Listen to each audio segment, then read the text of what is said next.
তো web vision বিডিতে আপনাদের সবাইকে স্বাগতম। আমরা কথা বলবো আজকে GA4 গুগল অ্যানালিটিক্স আমরা সফটওয়্যারের সাথে কিভাবে কানেক্ট করব। তো GA4 এবং আমাদের গুগল অ্যানালিটিক্স আমরা আমাদের ওয়েবসাইটের সাথে কেন আসলে কানেক্ট করব সেটা আসলে বিষয়। এই বিষয়টা হচ্ছে আমরা যখন আমাদের বিজনেসকে গ্রোথ করতে চাই বা আমাদের বিজনেসকে আরো এগিয়ে নিতে চাই, তখন আমাদের কিছু ক্লায়েন্ট কাস্টমারদের দরকার হয়।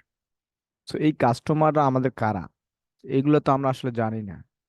কারা আমার ওয়েবসাইটে ভিজিট করতেছে, কারা পার্সেস করতেছে, কারা মানে এক কথায় আমরা ইউজার বা কাস্টমারের বিহেভিয়ার ট্র্যাক করার জন্য এর থেকে আমরা বুঝতে পারি যে, মনে করেন আমার শপে শার্ট আছে, কিন্তু অনেকেই আমার শপে প্যান্টের জন্য আসতেছে। তো এটা একটা আমরা নিতে পারি গ্রোথের জন্য, যে সবাই যেহেতু প্যান্টের শার্টের জন্য আসতেছে, আমার তো শার্টের বিজনেস, আমি এখানে প্যান্টটাও অ্যাড করতে পারি।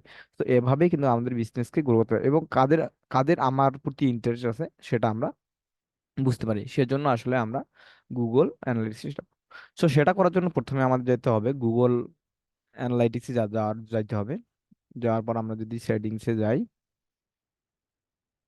গুগল অ্যানালিটিক্স সেটিংসে গিয়ে আমরা যাব ডাটা স্ট্রিম। ডাটা স্ট্রিমে যাওয়ার পর আমরা আগে অবশ্যই একটা কন্টেইনার করে নিব, অ্যাকাউন্ট করে নিব। তারপর এখানে আমরা ক্লিক করব।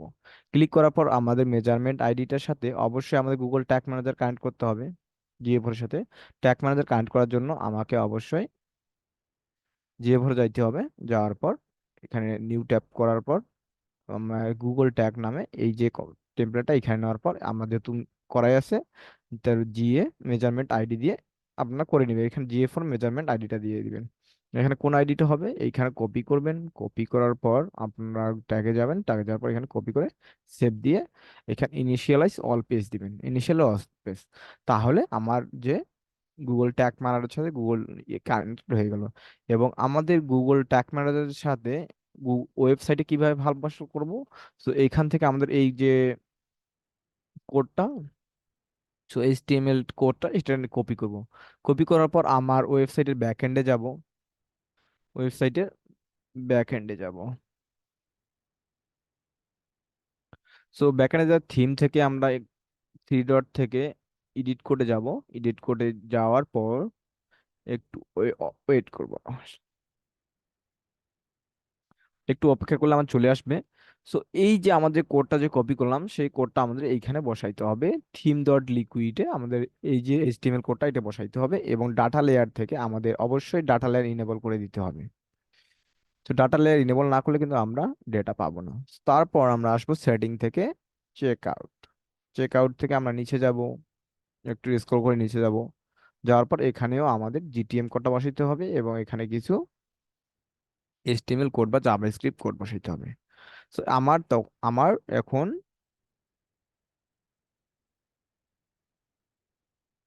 আমাদের ওয়েবসাইট এবং আমাদের গুগল ট্যাগ ম্যানেজারের সাথে কানেক্টেড হয়ে গেল। আপনারাও এভাবে কনফিগার করে নিবে। এখন দেখবো আমরা আমাদের গুগল ট্যাগ ম্যানেজারের পেজ ভিউর জন্য কি কি প্যারামিটার আমাদের দরকার হয়। এই প্যারামিটারগুলো আমরা নেওয়ার জন্য আমরা যাব গুগলে। এখানে আমরা নতুন ট্যাব নিলাম। লেখার পর এখানে লিখবো GWG গুগল বা GTM parameter, Google ANL analytics parameter লিখে আমি সার্চ দিব। সার্চ দেওয়ার পর দেখবেন ইভেন্ট প্যারামিটার হেলথ। এখানে আমি ক্লিক করি, দেখি এটা আসলে কিনা। আমরা GA4 ইভেন্ট প্যারামিটারে আমরা চলে আসলাম। আমি যেহেতু পেজ ভিউ বা ভিউ আইটেম কানেক্ট করবো, সেক্ষেত্রে আমাদের এখানে দেখতে হবে আমাদের রিকমেন্ডেড কোনগুলা। নেম, আমাদের কারেন্সি লাগবে, আমাদের ভ্যালু লাগবে, আমাদের আইটেম লাগবে। আইটেমের মধ্যে আইটেম অ্যারেটা অবশ্যই লাগবে। এগুলো দেখেন, এগুলো হচ্ছে রিকমেন্ডেড, এগুলো হচ্ছে রিকমেন্ডেড, ইয়েস ইয়েস ইয়েস। অবশ্যই আপনি যদি এটা না দেন, এটা রিকমেন্ডেড, এগুলো তো মাস্ট দিতেই হবে, আপনার কারেন্সি আর ভ্যালু মাস্ট দিতেই হবে। সো তার মধ্যে আছে আইটেম প্যারামিটারের মধ্যে আছে item ID, item name, application, coupon, discount, index. এগুলো তো আমাদের ভিউ আইটেমের দরকার হয় না।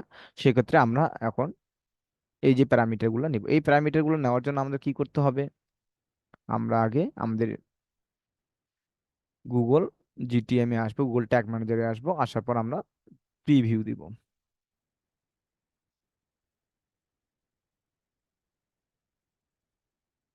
প্রিভিউ দিব। প্রিভিউ দেওয়ার পর আমরা একটা প্রোডাক্ট ভিউ ভিউ করব। যে কোনো একটা প্রোডাক্ট আমরা এই প্রোডাক্টটাই ভিউ করলাম। ভিউ করার পর আমরা অবশ্যই এখানে যাব, দেখবো ভিউ আইটেম নামে একটা ফাইল রয়েছে। তো সেখানে আমরা ক্লিক করব। ক্লিক করার পর আমরা এখান থেকে কিভাবে আমরা আমাদের প্যারামিটার গুলো নেব সেটা দেখবো। এটা একটা বুঝতে হবে, প্যারামিটার নেওয়ার আগে আমাদের এখানে কি, এটা হচ্ছে অবজেক্ট, যেটা বাইরে থাকবে থার্ড ব্র্যাকের বাইরে বা সেকেন্ড ব্র্যাকেট থাকবে সেটা হচ্ছে অবজেক্ট, আর এটা থার্ড ব্র্যাকের মধ্যে থাকবে সেটা হচ্ছে অ্যারে। সো অ্যারের অবজেক্টে কি আছে, অবজেক্টে আছে কারেন্সি আর আছে ভ্যালু আছে, আর আইটেম অ্যারের মধ্যে আছে item ID, item name, item quantity, price, document, item brands, তো সবকিছুই এখানে আছে। সো আমরা এখন কিভাবে নিব, আমরা প্রথমে গুগল ট্যাগ ম্যানেজারে যাব, যাওয়ার পর আমাদের প্রথমে ভেরিয়েবল ক্রিয়েট করতে হবে। ভেরিয়েবল ক্রিয়েট করার জন্য ভেরিয়েবলে যাব। এখানে ভেরিয়েবলে আসার পর এখানে দুই ধরনের ভেরিয়েবল হবে, একটা হচ্ছে বিল্ট ইন ভেরিয়েবল, একটা হচ্ছে ইউজার ডিফাইন ভেরিয়েবল। আমরা বিল্ট ইন ভেরিয়েবল কি, এগুলা আসলে কনফিগার করতে হয় না, জাস্ট টিক চিহ্ন দিলে আপনার এগুলো হয়ে যাবে। সো আমরা এগুলো এখন দেখতেছি না। সো আমরা দেখবো ইউজার ডিফাইন ভেরিয়েবল। সো এখানে যাওয়ার পর আমরা ক্লাস করার পর অ্যাড নিব, তারপর ডাটা লেয়ার ভেরিয়েবল নিব, ডাটা লেয়ার ভেরিয়েবল। ভেরিয়েবল নেওয়ার পর প্রথমে আমরা অবজেক্ট গুলো নিব, অবজেক্ট থেকে প্রথমে ই কমার্স আছে, সো সেক্ষেত্রে আমরা ই কমার্সটা নিয়ে নিব, ই কমার্স ডট, তারপর কি আছে, আমি কি নিতে যাচ্ছি, কারেন্সি। আমাদের রিকমেন্ডেশনে দেখছি আমরা কি, গুগল রিকমেন্ডেশন দেখছি আমরা কারেন্সি লাগবে। তো সেক্ষেত্রে আমরা এখন কারেন্সি নিব। সো কারেন্সি নিলাম। নেওয়ার পর এখানে আমি এটা সেভ দিয়ে দিলাম। এখানে আমি দিব GA4 view, view item, view item currency, CURRENCY currency. So এখানে ভিউ আইটেমের জায়গায় আমি একটু স্পেসটা কমাই দেই। তো এখানে একটা এইভাবে, সো এখন দিলে আমার সুন্দর দেখা যাচ্ছে। তো আমি এখন সেভ দিয়ে দিলাম। আমি কারেন্সি নামে একটা ভেরিয়েবল করলাম, এখন আমরা অবশ্যই লাগবে ভ্যালু। সো ভ্যালুর জন্য আমাদের সেম ভাবেই কাজটা করতে হবে। সো এখানে আবার আমি যাব, আমি বারবার দেখাচ্ছি, আপনাকে অবশ্যই মনে রাখতে হবে যে আমি কাজটা কেমনে করতেছি। So e commerce, e commerce নিয়ে নিলাম ডট, এখানে যদি আমার একটা স্পেস হয় তাও তারপরেও কিন্তু আমার কাজ করবে না, সেক্ষেত্রে আমাকে কিন্তু এইখানে স্পেস কোন দেওয়া যাবে না, কোনো গ্যাপ রাখা যাবে না। সো এরপরে আমরা নিব কি, ভ্যালু। সো এখানে আমি ভ্যালুটা নিয়ে নিলাম। সো নিয়ে নেওয়ার পর আমি এখানে এই ভেরিয়েবলটার নাম দিব ডিএলভি, সরি আগে আমি জিও4 দিয়েছি, ডিএলভি।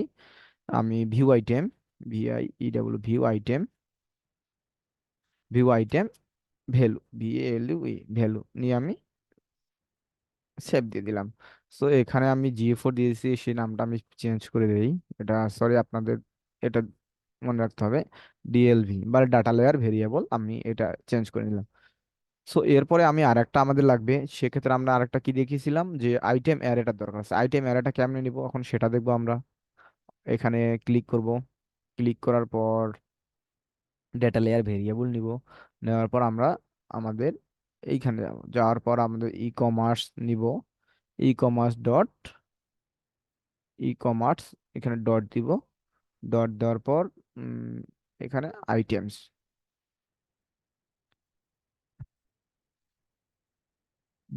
আইটেম। তো আমি e commerce dot e ডিএলভি,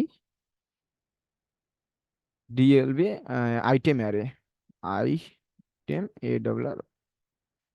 item array, item array নামে আমি এই যে প্যারামিটার, আমার কিন্তু এখন ভেরিয়েবল, আমার রিকমেন্ডেশন, আমার গুগল অ্যাড রিকমেন্ডেশনের ক্ষেত্রে আমরা যে সকল ভেরিয়েবল দরকার আমরা সেগুলো নিয়ে নিয়েছি। এখন আমরা কি করব, গুগল ট্যাগ মানে যাব, ট্রিগার করব। ট্রিগারটা কি, আমার কখন কাজটা করবে, যখন আমার ট্যাগ ফায়ার করবে, যখন কেউ ভিউ আইটেম করবে তখনই আমার কাজটা হবে, সেটা নিতে হবে কাস্টম ইভেন্ট। কাস্টম ইভেন্ট নেওয়ার পর আমরা এখানে লিখব ভিউ আইটেম। ভিউ আইটেম লেখার পর অবশ্যই আমরা দেবো এখানে VIEW view item, view item লিখে স্যার আমরা একটা ট্রিগার করে নিলাম। তো এখন আমরা যাব, লাস্ট কাজ হচ্ছে আমার ট্যাগ কনফিগার করা। ট্যাগের জন্য আমাকে যাইতে হবে, যাওয়ার পর এখানে ক্লিক করতে হবে নিউ ট্যাগ, নিউ ট্যাগের পরে এখানে আমরা ক্লিক করলে এখন দেখবো আমরা Google analytics, Google analytics event, Google analytics GA4 event. So আমরা গুগল অ্যানালাইটিক্স ইভেন্টটা নিয়ে নেব। এখানে নেওয়ার পর আমরা যেহেতু আমাদের মেজারমেন্ট আইডিতে আছে, GA4 মেজারমেন্ট আইডি, সেটা মেজারমেন্ট আইডিটা দিয়ে দেওয়ার পর এখানে দেখাবে কানেক্টেড। আপনার ইভেন্ট নেম আমরা কি দিব? View item, view item. এখানে অবশ্যই আমাদের এইভাবে দিতে হবে ভিউ আইটেম, এবং আমরা বানানটা যদি আমরা দেখি ভিউ আইটেম কিরকম দেখাচ্ছে। সো আমার এখানে ইভেন্ট নেম হচ্ছে ভিউ আইটেম, সো আপনারা এখান থেকে কপি করতে পারেন। কপি করে আপনারা এখানে বসাই দিবেন আপনাদের ইভেন্ট নেম। দেওয়ার পর আমরা কি দিব? Event parameter. আমরা ইভেন্ট প্যারামিটার কি দিব? এখানে আমরা ভেরিয়েবল করতে পারি, আবার আমরা নর্মালি দিতে পারি। আমি নর্মালি দিয়ে দেখাচ্ছি। আমি কি দেখছি? Item array, items. সো আমরা নিব আইটেম। আইটেমে কি দিব? ডিএলভি আইটেম অ্যারে। সো তারপর আমি কি নিব? Currency, CURRENCY, currency. কারেন্সিটা নিয়ে নেব। সো এখানে আমি দিয়ে দিব ডিএলভি কারেন্সি, ডিএলভি কারেন্সি। এবং এখানে আমরা দিব কি? Value, VALUE, value. সো আমার কিন্তু কনফিগার মোটামুটি ডান। সো এখান ভ্যালুটা আমরা ভ্যালুর জায়গা দিয়ে দিলাম। এবং আমরা কি করব? অবশ্যই এটা যেহেতু ফায়ার করবে, কি ট্রিগারটা সেট আপ করে দিব কি ভিউ আইটেমের সাথে। সো ভিউ আইটেম দিয়ে দিলাম। দেওয়ার পর আমি এখন সেভ দিব। GA4, GA4, GA4 view item, view item, GA4 view item. দেওয়ার পর আমি সেভ দিব। সেভ দেওয়ার পর আমি অবশ্যই সাবমিট দিব। সাবমিটে এখানে আবার লিখে দিব যে GA4 VI view item event, event set up done. লেখাপড়া এখানে সাবমিট দিয়ে দেবো। তো এখানে সাবমিট দেবো। সাবমিট দেওয়ার পর আমরা এখন প্রিভিউ দিব, দেখবো আমাদের ঠিক সময় আমাদের কাজটা সংগঠিত হচ্ছে কি না। আচ্ছা, আমি প্রিভিউ দিলাম। আমাদের এখানে ডাটা লেয়ার একটা লোড নিচ্ছে, এখানে আমাদের কানেক্টেড হোক, ডিবাগ ভিউ কানেক্টেড। তো এখন আমরা যাব, আমরা পেজ ভিউ করলাম। পেজ ভিউ দেখবো আমরা পেজ ভিউ কানেক্ট, কিন্তু এখানে এখন ভিউ আইটেম ফায়ার হয়নি। কখন ভিউ আইটেম ফায়ার করবো? যখন আমি ভিউ আইটেম করব। যখন ভিউ আইটেম করলাম তখন আমরা দেখবো এখানে ফায়ার হয়েছে কি না। সো দেখেন এখানে আমার ফায়ার হয়ে গেছে, ভিউ আইটেমের জায়গায় ভিউ আইটেম ফায়ার হয়ে গেছে। So thank you so much. ভিডিওটি ভালো লাগলে অবশ্যই লাইক কমেন্ট শেয়ার করবেন এবং আমাদের পাশে থাকবেন, এবং নতুন কিছু জানার থাকলে অবশ্যই আমাদের কমেন্ট বক্সে কমেন্ট করবেন।